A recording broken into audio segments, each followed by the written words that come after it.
तो ये तो क्या है एयर में और ये क्या है मीडियम में। तो एयर के लिए तो म्यू बराबर हो गया 1 और मीडियम के लिए हो गया म्यू ग्रेटर देन 1। तो अपन जानते हैं म्यू बराबर होता है 10 IP। तो इसमें IP की वैल्यू तो क्या है, देखो इसमें म्यू की वैल्यू क्या है मीडियम के लिए ग्रेटर देन 1। तो इसमें अपन इस प्रकार से लिख सकते हैं इसको 10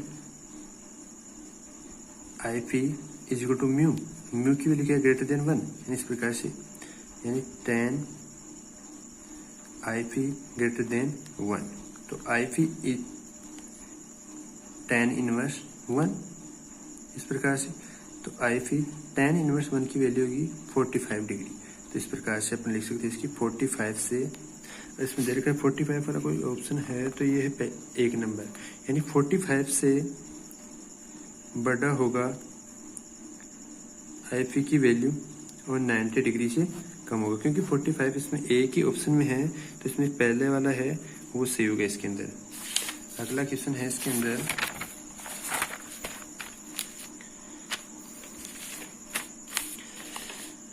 सरल आवर्ती गति करते किसी कण के विस्थापन और त्वरण के बीच कालांतर क्या होगा।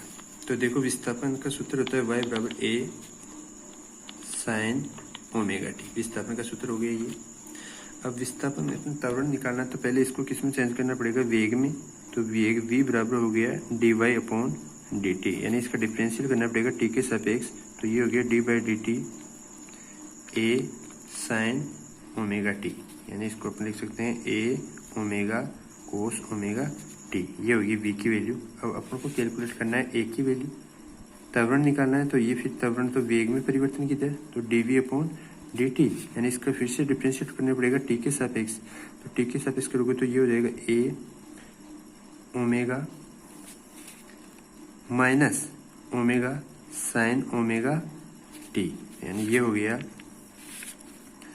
माइनस का a omega square sine omega T A जुगाड़। इस माइनस को अंदर भेजेंगे इसके अंदर, तो ये हो गया a omega square sine omega T plus pi, यानी इस रूप में इसको माइनस को अंदर कर सकते हैं इसमें। तो ये हो गया a, ये तो हो गया एक्सीलरेशन, ये हो गया डिस्प्लेसमेंट। तो इन दोनों के बीच में अपन को क्या करना है, कालांतर ज्ञात करना है, यानी फेज डिफरेंस। तो फेज डिफरेंस ये हो गया omega T plus pi minus omega T, यानी इन दोनों कलाओं का अंतर, दोनों कलाओं का अंतर। ओमेगा टी से ओमेगा टी कैंसिल, ये हो गया पाई रेडियन। तो ये हो गया इसमें ऑप्शन नंबर 3। अगला क्वेश्चन है, किसी उपेक्षणीय द्रव्यमान की 1 मीटर लंबी किसी दृढ़ छड़ के 2 सिरों से 5 किलोग्राम और 10 किलोग्राम द्रव्यमान के 2 कण जुड़े हैं। तो 5 किलोग्राम कण से इस निकाय के संहति केंद्र की दूरी क्या होगी, यानी इसकी जो डिस्टेंस है वो निकालनी है अपने। तो देखो इसमें क्या है, ये तो हो गया 5 किलोग्राम, ये हो गया 10 किलोग्राम, ये हो गया 5 किलोग्राम। इन दोनों के बीच में जो डिस्टेंस है वो दे रखिए 1 मीटर। इसमें 37 का मतलब है हो गया इसमें निकाय की 37 की लगभग दूरी होगी, यानी सेंटर ऑफ मास, लगभग सेंटर ऑफ मास निकालना है अपन को। तो ये पॉइंट मान लिया हमने O, यानी ये पॉइंट हो गया O। इस O पॉइंट से डिस्टेंस निकालनी है 5 किलोग्राम की। 5 किलोग्राम के लिए बोल रहा है 5 किलोग्राम के कण के इस निकाय की 37 केंद्र से दूरी, ये निकालने अपन को। तो O है इसके अंदर। तो देखो ये तो हो गया 1 मीटर, ये 10 किलोग्राम, ये 5 किलोग्राम। तो इसके अंदर होगा x है, यानी ये डिस्टेंस मान ली हमने x। तो x इज इक्वल टू होगा m2 AB। AB क्या है, एक तो ये और ये B, इन दोनों के बीच में distance upon m1 plus m2, यानी ये AB, इन दोनों के बीच में डिस्टेंस m2, ये हो गया m1 plus m2। 10 into 1 upon 10 plus 5, तो ये हो गया 10 अपॉन 15, यानी 2/3। तो इसको अपन लिख सकते हैं 0.67 मीटर। इसमें मीटर में नहीं दे रखा, इसमें सेंटीमीटर में दे रखा, तो इसको मल्टीप्लाई कर देंगे 100 से मल्टीप्लाई करेंगे तो ये हो गया 67 सेंटीमीटर। अगला क्वेश्चन है, 10 सेंटीमीटर त्रिज्या किसी गोले चालक पर 3.2 × 10⁻⁷ कूलम आवेश एक समान रूप से वितरित है, तो इस गोले के केंद्र से 15 सेंटीमीटर की दूरी पर विद्युत क्षेत्र का परिमाण क्या है? परिमाण ज्ञात करना, इसमें विद्युत क्षेत्र का परिमाण ज्ञात करने के लिए देखो क्या करेंगे अपन। यानी ये है, ये गोला है, इसके अंदर ये चार्ज दे रखा है, इसके ऊपर चार्ज है, तो इसमें ये होगी, इसकी डिस्टेंस होगी, त्रिज्या होगी r, अपन को निकालना r दूरी पे, इसकी पॉइंट पे विद्युत क्षेत्र का परिमाण। तो कैपिटल R तो दे रखा है इसमें 10 सेंटीमीटर और स्मॉल r = दे रखा है 15 सेंटीमीटर। 15 सेंटीमीटर को मीटर में चेंज करेंगे तो ये हो गया 0.15 मीटर। अब E = होता है सूत्र Q/r²। वैल्यू पुट करेंगे इसमें। K की वैल्यू होगी 9 × 10⁻9 इंटू Q की वैल्यू है 3.2 × 10⁻⁷ अपॉन r² है। r² का मतलब हो गया 0.15 × 0.15। जब इसको टोटल वैल्यू सॉल्व करेंगे तो इसके आंसर होंगे 1.28 × 10⁵ न्यूटन प्रति कूलम। इसकी वैल्यू होगी 1.28 × 10⁵ न्यूटन प्रति कूलम। 4 ऑप्शन नंबर होगा 4। फिर अगला क्वेश्चन है, यह मानिए कि किसी तारे से 600 नैनोमीटर तरंगदैर्घ्य का प्रकाश आ रहा है। उस दूरदर्शक जिसके अभिदर्शक का व्यास 2 मीटर है के विभेदन सीमा क्या होगी? उसकी विभेदन सीमा अपन को क्या करनी है? कैलकुलेट करनी है। विभेदन सीमा कैलकुलेट करने के लिए क्या करना पड़ेगा? विभेदन सीमा ज्ञात करने के लिए इसका सूत्र होगा डेल्टा x = 1.22 λ/d। लैम्डा की वैल्यू तो दे रखा है 600 नैनोमीटर, तो इसको नैनोमीटर को चेंज करेंगे मीटर में। 600 × 10⁻⁹ मीटर। और डी की वैल्यू है वो दे रखा है 2, तो डेल्टा x = हो गया 1.22 × 600 × 10⁻⁹/2। इसको सोल्व करेंगे तो इसके आंसर होंगे 3.66 × 10⁻⁷ रेडियन। यानी इसमें आंसर ऑप्शन होगा 3.66 × 10⁻⁷ रेडियन। 3 नंबर का ऑप्शन होगा इसमें। फिर अगला क्वेश्चन है, किसी आवेशित कण जिसका 3 × 10⁻10 वोल्ट प्रति मीटर तीव्रता के विद्युत क्षेत्र में अपवाह वेग 7.5 × 10⁻⁴ मीटर प्रति सेकंड है, तो इसकी गतिशीलता क्या होगी? गतिशीलता का मात्रक भी दे रखा है, यानी इस टर्म में इसकी गतिशीलता क्या होगी? तो गतिशीलता का सूत्र होगा इस प्रकार से होगा। गतिशीलता का सूत्र μ = VD/E। μ = VD/E।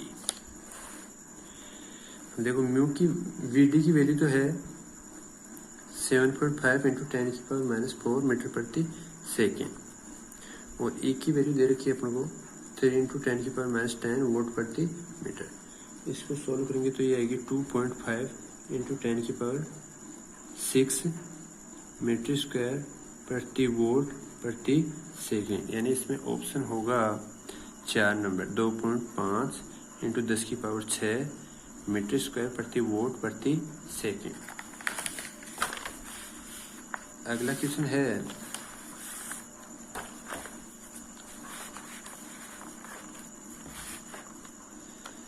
सार्थक अंकों को महत्व देते हुए 9.99 मीटर -0.0099 मीटर का मान क्या है? ये निकालना है अपन को इसमें।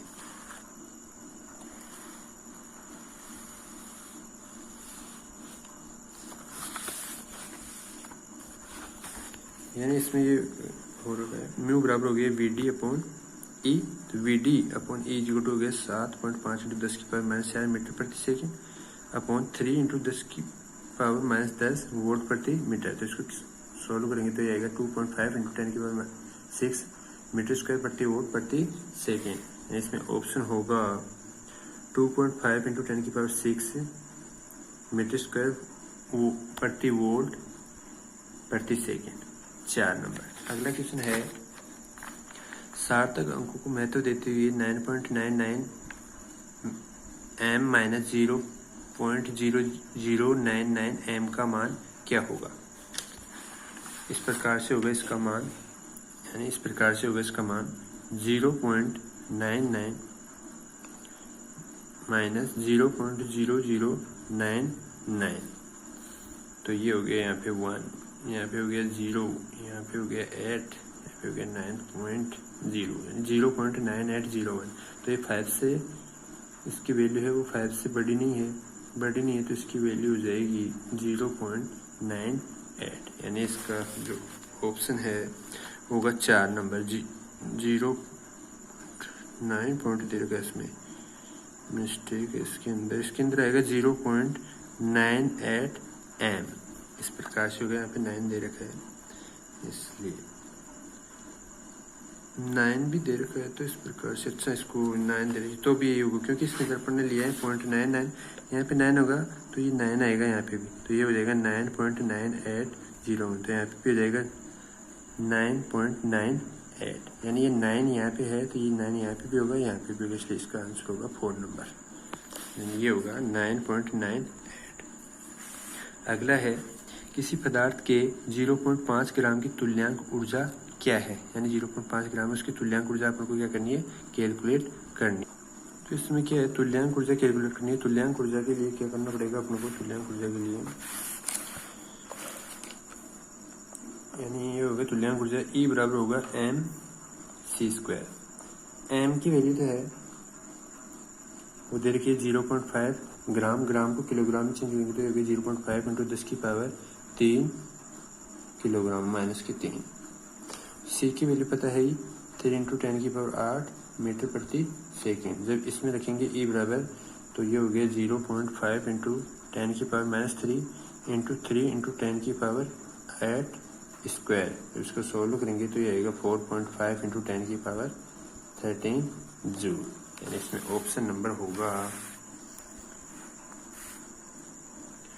4.5 × 10⁻13 जूल, यही है इसके अंदर, तो ये इसमें ऑप्शन हो गया 4। अगला क्वेश्चन है जब यूरेनियम की किसी समस्थानिक 92U235 पर न्यूट्रॉन बमबारी करता है तो 36 Kr 89 और 3 न्यूट्रॉनों के साथ उत्पन्न होने वाला नाभिक है, यानी इसको अभिक्रिया के अनुसार होगा। इस प्रकार से अभिक्रिया होती है, रिएक्शन होती है, उस प्रकार से किया जाएगा। इसको लिखेंगे इस प्रकार से 92U235 0N1 36 Kr 89 plus 30N1 plus x। इस प्रकार से क्वेश्चन में भी दे रखा है कि जब यूरेनियम के किसी समस्थानिक पर बाण में यूरेनियम 235 पर न्यूट्रॉन बमबारी करता है। न्यूट्रॉन बमबारी का मतलब हो गया ये 0.0N1 हो गया। अब आगे है 36 Kr 89 और 3 न्यूट्रॉनों के साथ उत्पन्न होने वाला नाभिक है। तो ये हो गया 36 Kr 89 plus 30N1 plus x, ये वो नाभिक मान लिया हमने। तो इस प्रकार से हो गए 235 प्लस 1 इज इक्वल 236, इधर होगा ये 89 प्लस 3 प्लस x, यानी ये हो गया 92 plus x।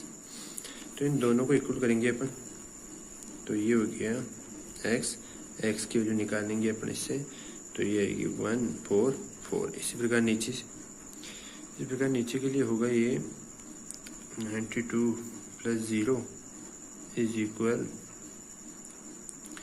36 plus 0 plus x, 36 plus 0 plus x। तो इससे x की वैल्यू आएगी 56।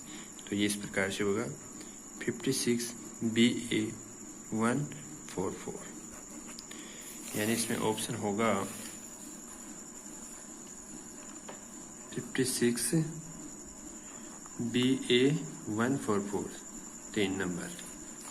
अगला है किसी लघु विद्युत द्विध्रुव का द्विध्रुव आघूर्ण 16 × 10⁻⁹ किलोमीटर है। इस द्विध्रुव के कारण इस द्विध्रुव के अक्ष से 60 डिग्री का कोण बनाने वाली किसी रेखा पर स्थित 0.6 मीटर दूरी के किसी बिंदु पर विद्युत विभव होगा, यानी विद्युत विभव की वैल्यू अपने को क्या करनी है, इसमें कैलकुलेट करनी है। तो वो इस प्रकार से होगा।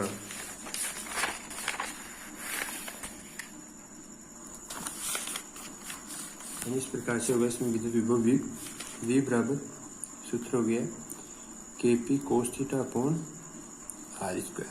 K की वैल्यू की 9 इंटू 10⁹ इंटू P की वैल्यू दे रखी है इसमें 16 इंटू 10⁻⁻9 इंटू थीटा की वैल्यू 60 डिग्री है, तो ये हो गया कोस 60 डिग्री अपॉन r स्क्वायर है 0.6 इंटू 0.6। इस प्रकार से हो गया है 16, यानी इस प्रकार से हो गए, मुझे हो गई 1/2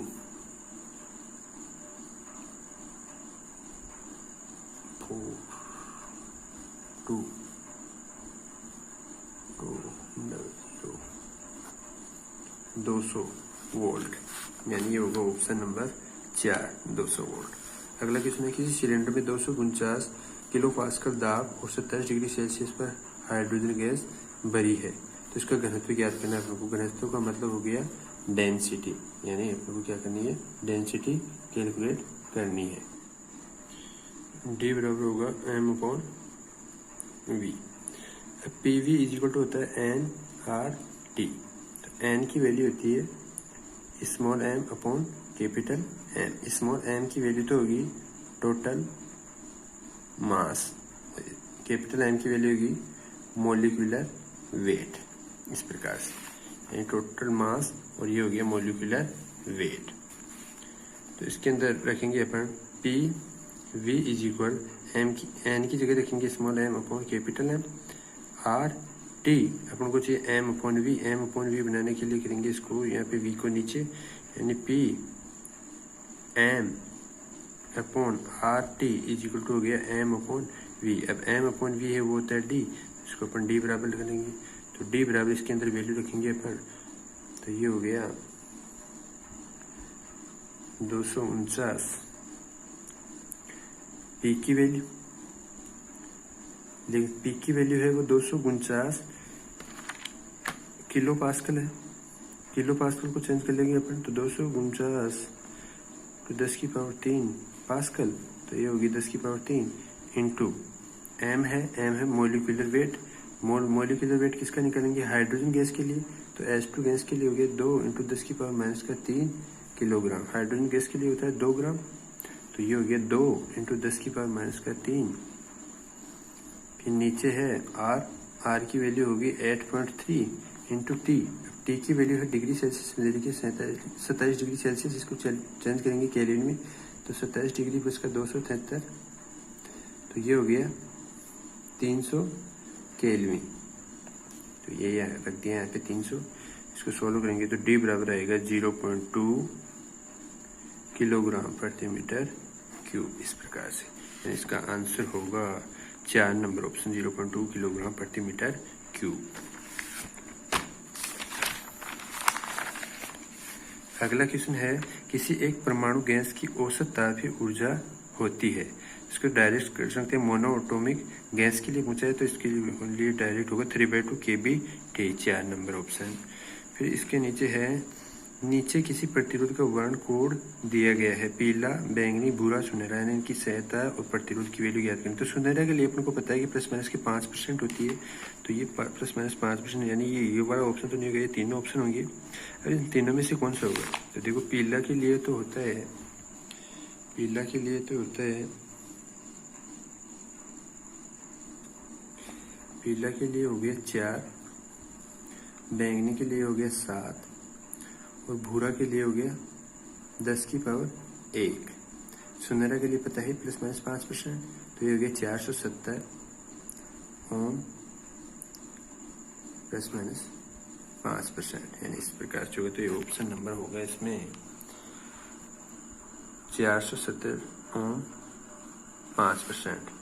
अगला क्वेश्चन है, दिए गए तर्क परिपथ के लिए सत्यमान सारणी ज्ञात कीजिए, यानी इसके लिए सत्यमान सारणी बनानी है। सत्यमान सारणी बनाने के लिए देखो ये क्या है, ये नॉट गेट, ये नॉट गेट, ये और गेट। नोट गेट है, यहाँ पे ए, यहाँ पे बी इनपुट दे रहे हैं, तो यहाँ पे हो गया ए बार, यहाँ पे हो गया बी बार, यहाँ पे आएगा इसके अंदर, तो ये हो गया ए बार प्लस बी बार का बार, तो ये यहाँ पे इस प्रकार से होगा।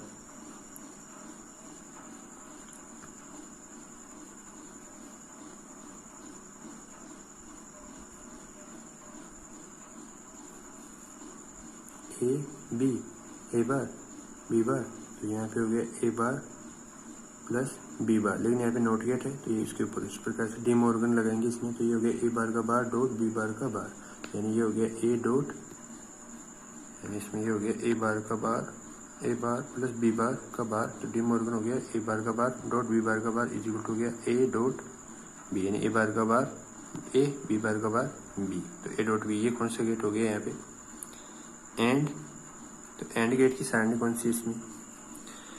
0 1, ये भी नहीं है, ये वाली होगी इसमें, यानी 0 0 देंगे तो 0, 0 1 देंगे तो भी 0 1, 0 0 देंगे तो 0, 0 1 देंगे तो 0, और 1 0 देंगे तो ये भी 0, और 1 1 तो 1, यानी ये वाली सारणी होगी इसके अंदर। ऑप्शन नंबर होगा इसमें 3।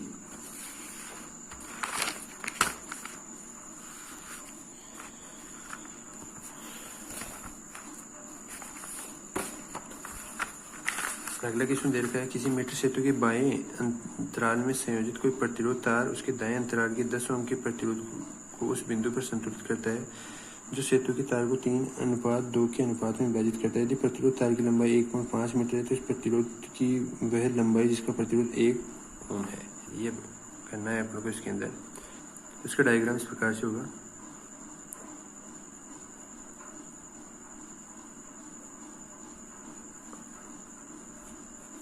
तो ये तो हो गया 10 ओम और ये हो गया x, 3:2 है तो ये तो हो गया 3r और ये हो गया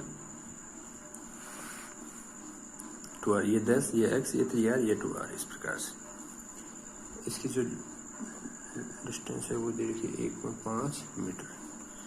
तो मीटर सेतु में x/3r is equal 10/2r, r से r कैंसिल, यानी ये हो गया x इज इक्वल टू 15 ओम। अब अपन को पता है कि इस x की वैल्यू आई है 15 ओम, तो इसके लिए जो डिस्टेंस दे रखी है वो दे रखी है 1.5 मीटर, यानी 1.5 मीटर के लिए है 5 ओम, वो 15 ओम।